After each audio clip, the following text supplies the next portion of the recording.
innovation and so on. So it's very clear. So I think, and everybody, whether it's an incumbent like you or whether it's a startup, they're all going to benefit. All these guys are benefiting from it. Awesome. Do we have time for a rapid fire or, yeah?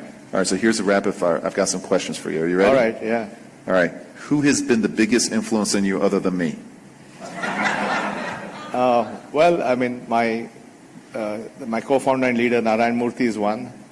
And, and Bill Gates also, who's been very supportive. That's pretty good.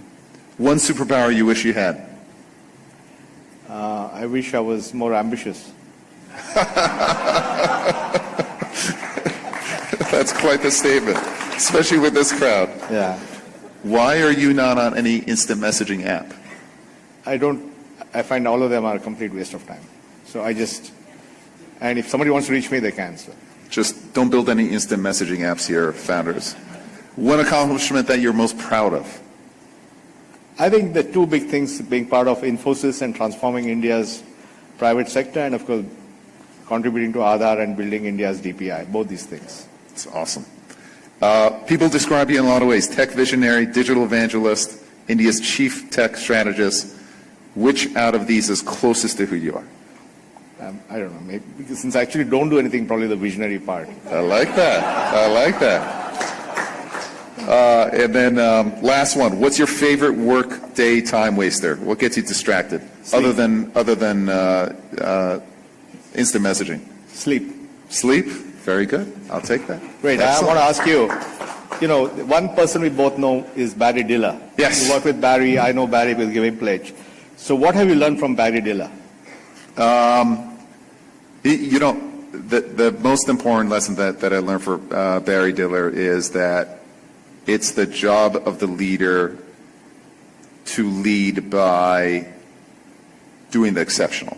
I still remember one advice that Barry gave me is, I went through a plan with my team. I wanted to go through with a plan. And he said, Dara, I didn't hire you to be average.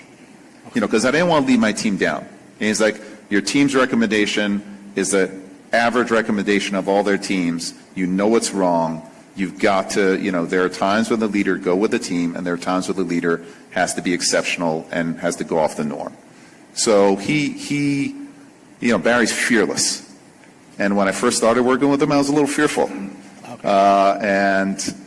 All of us need a little fearlessness, all these founders over here. And he taught me to be fearless when times are tough. Great. How do you keep learning and adapting? Like I saw you in the meeting today, you're very intense. You're very curious about things. How do you do that? I love listening. I think that one of the really underrated skills, that there are all kinds of courses on presentation skills, how to present. I've never seen a skill in business school on how to listen. And I think listening is a really underrated ability. Like Great point. I take it in. I'm a sponge. So much of what I've learned in my life is based on listening to others. So we talked about autonomous cars. When do you think we'll have a world without drivers? Never. Never. Okay, that's good. Okay. And when you go in the Uber as a customer, yes, do you talk to the drivers? Oh yeah, I definitely chat them up. What do you ask them about? Usually, most drivers are immigrants like me, so I love immigrant stories. I came from Iran when I was 9 years old. Family lost everything. We rebuilt our life in the U.S. So I just ask them where they're from. And usually then they tell me their stories. A couple of minutes before I get there, I say, how's Uber going for you? Do you like it? Do you not like it? Et cetera. So I try to get the little bit of Uber goodness right at the end. But usually the best question is, where are you from? And do you tell them what you do? If